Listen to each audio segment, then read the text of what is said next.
In this video, I'll be showing you how to fix the Red Dead Redemption mobile device not being supported. It's a very simple method, so if you find this video helpful, be sure to drop a like and subscribe.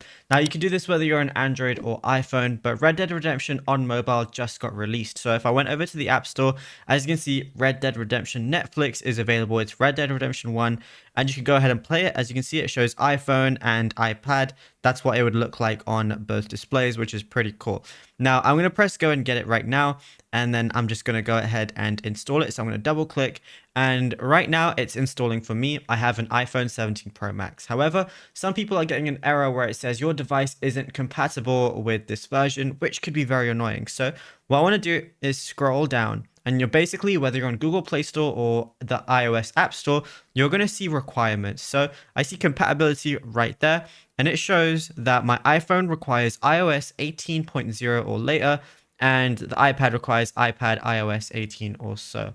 So right now I'm on iOS 26, there's 18, and then there's 26. So what you got to do, if you haven't updated your phone in a while, which you will have to do manually, so you might not know that you have an update, is you got to upgrade to at least iOS 18 and do iOS 26 as well if possible. Basically, if you're on anything past the iPhone 12, or if you're on an iPhone 12, iPhone 12s do support iOS 18, so you should still be able to run Red Dead Redemption Netflix on your phone. So if you just go over to settings, scroll down to general, and then go over to software update, you're going to basically see an update for iOS 18 or 26. It's most likely going to show 26 since it is the latest version.